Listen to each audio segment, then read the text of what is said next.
Alright, CBSE class 10 sample paper question number 19 और 20 को देखते हैं। ये देखो, असर्शन और रीजनिंग के ऊपर ये वाले क्वेश्चंस हैं। अब आपको एक चीज़ मैं एक्सप्लेन कर देता हूँ before we get into even into the question.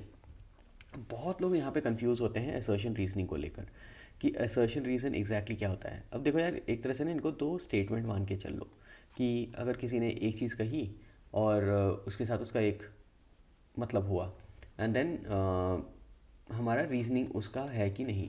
और वो रीजनिंग जो है, whether it is really justifying this statement, the first statement, वो पहले वाले स्टेटमेंट को अगर जस्टिफाई कर रहा है तो ही हम कहेंगे yes the reason is there. नहीं तो हम बोलेंगे ये दोनों स्टेटमेंट या तो सही है या गलत हैं। ठीक है, मैं आपको एक चीज़ दिखा देता हूँ, एक्सप्लेन करता हूँ। अगर मान लो यहाँ पे एक असर्शन है और एक आपका रीजनिंग है, ठीक है। अब आपके ऑप्शंस देखो, आपने एक असर्शन स्टेटमेंट लिया और एक रीजनिंग वाला स्टेटमेंट लिया।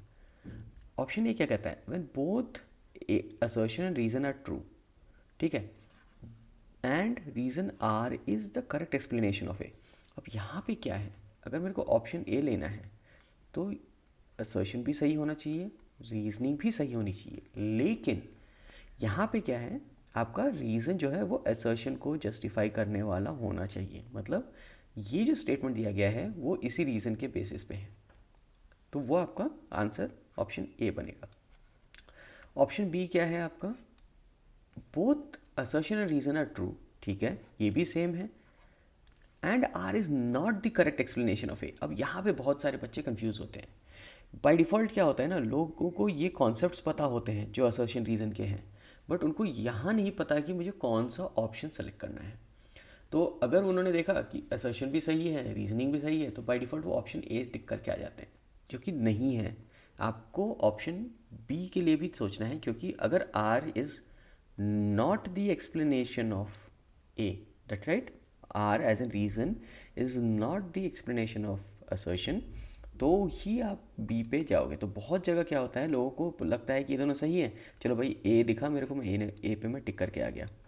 वो नहीं करना है आपको। सी और डी कंपैरेटिवली सिंपल हैं। सी में क्या बोलता है, असर्शन सही है एंड रीज़न फॉल्स है। डी में उल्टा है, असर्शन रॉन्ग है बट रीज़न सही दिया गया है। तो वो आपका एक्सप्लेनेशन हो गया। ठीक है, चलो अब क्वेश्चन सॉल्व करते हैं, देखते हैं कि एग्जैक्टली क्या है। असर्शन क्या है, the sequence -1 -1 -1 so on is in an A P. अब देखो यार, ये देखते ही ना कोई भी देख के बोलेगा अरे यार ये तो गलत है, क्योंकि सारे नंबर तो एक जैसे हैं। हमने जितने भी एपी देखे हैं वो जो हैं नंबर या तो घटते हैं या बढ़ते हैं, ठीक है, and there will be a common difference. वो अगर आप ध्यान से देखो तो आपका यहाँ पे A1 -1 है, A2 भी आपका -1 है, एंड सो ऑन, आपका AN भी -1 है। अगर आप D निकालने जाओ तो D क्या है, A2 -A1, -1 -1 माइनस ऑफ -1 क्या होगा, ज़ीरो। तो आपका डिफरेंस ज़ीरो आ रहा है यहाँ पे। ठीक है, चलो एक सॉल्व करके देखते हैं एक चीज़। अगर मुझे ए मान लो 10th निकालना है, मेरा A1 पता है मुझे, that is -1 plus n-1, right, formula के is n-1 into D. n is आपका 10, -1 इंटू डी इज़ ज़ीरो। तो आपका आंसर क्या होगा, -1 plus 9 times zero, anything into zero is zero, तो आपका आंसर इज़ -1। तो बिल्कुल सही मेरे लिए। तो ये -1 इज़ इन ए पी आ रहा है, वेयर हमारा कॉमन डिफरेंस जो डी है वो ज़ीरो है। तो मेरे लिए फर्स्ट स्टेटमेंट तो सही है, तो मैं टिक लगा लिया मैंने। ओके, अब हम रीजनिंग की तरफ चलते हैं। रीजनिंग कहता है in an A P a n and a n -1, ठीक है, a n and a n -1, मतलब कोई भी दो कंसेक्यूटिव टर्म की बात हो रही है, कोई भी दो टर्म, चाहे 10th 9th टर्म ले लो, 8th 7th टर्म ले लो, 51 50th टर्म ले लो, तो बोल रहा है वो एक कांस्टेंट है, ठीक है, where n is greater than और इक्वल टू 2। एन मतलब ये, n इज़ ग्रेटर दैन और equal to 2 and n is a natural number.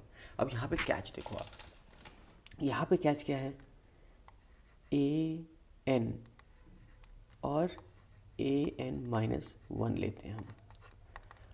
Y it is greater than equal to 2, अगर मान लो हमें तीसरा टर्म देखना है तो an इज इक्वल टू 3 हो जाएगा आपका, तो ये a3 हो गया, और an-1 क्या होगा, a2 होगा। सबसे छोटा an क्या होगा आपका, कोई भी प्रोग्रेशन में देखोगे तो इट विल बी, हम ऐसे लिखते हैं ना, a1 a2 a3, ठीक है। तो a1 अगर है तो आपका ये an क्या होगा, 2, right. So a n is greater than and equal to 2, मतलब 2 है बिल्कुल, माइनस A1, तो ही आपका डिफरेंस निकलेगा, राइट। तो इनका ये कहना है कि where n is greater than और इक्वल टू 2, बिल्कुल सही, and n is a natural number, वो भी बिल्कुल सही, क्योंकि n belongs to natural number उन्होंने ले लिया, मतलब आप integer, negative number, zero numbers नहीं ले रहे हो। ए एन ग्रेटर दैन 2 भी आपने ले लिया, मतलब आप A2 से स्टार्ट करोगे तो A2 माइनस A1 आपका D आ जाएगा, सेम वे आपका A3 माइनस फिर A2 बन जाएगा, वो भी D आ जाएगा। तो इस बेसिस पे आप D निकाल सकते हो, तो ये बिल्कुल सही है। R भी सही है, A भी सही है। अब यहाँ पे क्वेश्चन क्या दिया है कि यहाँ पे इन्होंने बोला डिफरेंस इज़ कांस्टेंट। हमने भी AP कैसे निकाला, डिफरेंस निकाल के, and difference is constant, right. तो we will say yes, assertion and reason is right and R is the right explanation of A। तो आपका आंसर यहाँ पे A बनेगा, क्योंकि हमने ये देखा, right, assertion reason is right and R is the right explanation of A। Clear है? कूल। अब हम अगले क्वेश्चन की तरफ बढ़ते हैं।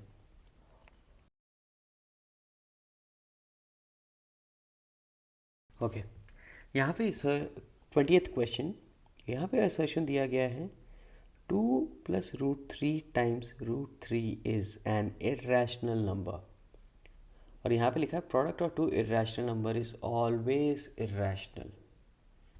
ये बहुत ही अच्छा क्वेश्चन है और सिंपल भी है। यहाँ लिखा है 2 + √3 टाइम्स √3 इज इरेशनल नंबर। अब आपको इरेशनल नंबर तो पता ही है, which can not be expressed in the form of P/Q। ठीक है, एग्जाम्पल √2, √3, √5 ले लो।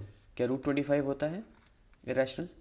नहीं, क्यों? क्योंकि √5 का आंसर है +or -5, both are rational number, they can be expressed in the form of P/Q, right. 5/1 लिख सकते हो आप, या -5/1 लिख सकते हो। तो ये P/Q फॉर्म में लिखा जाता है।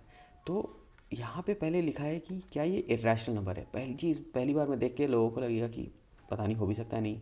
हम एक काम करते हैं, इसको मल्टीप्लाई करके देखते हैं। तो ये 2 टाइम्स √3 इज़ 2, √3 प्लस √3 इंटू √3 क्या होता है? √3 into √3 is √3 square, which is 2√3 + 3। तो यार ये तो एक P/Q फॉर्म में आ गया, लेकिन 2√3 is again an irrational number and sum of rational and irrational number is irrational. तो हम बोलेंगे yes, this is true, this is an irrational number. तो ये मेरा ऑप्शन ए तो सही है। अब देखते हैं, product of two irrational number is always irrational, हमने वो भी देख लिया। Product of two irrational number is always irrational, नहीं भैया, product of two irrational numbers will not always be a irrational. मान लो √3 टाइम्स √5 किया अगर मैंने, तो ये √15 हो गया, ये इरेशनल नंबर है। बट हमने ये देखा product of any two irrational number, यहाँ पे √3 टाइम्स √3 भी किया हमने, ये आंसर 3 आया, लेकिन ये इरेशनल नहीं है। तो इट्स नॉट ऑलवेज, यहाँ पे बोल रहे हैं ऑलवेज दिया है, ऑलवेज तो हो ही नहीं सकता, तो आंसर रॉन्ग है। तो इसके हिसाब से क्या है, हमारा ऑप्शन सी जो है वो होगा कि असर्शन तो सही है बट रीजनिंग गलत है। तो हमारे लिए ऑप्शन इसका आंसर सी बनेगा।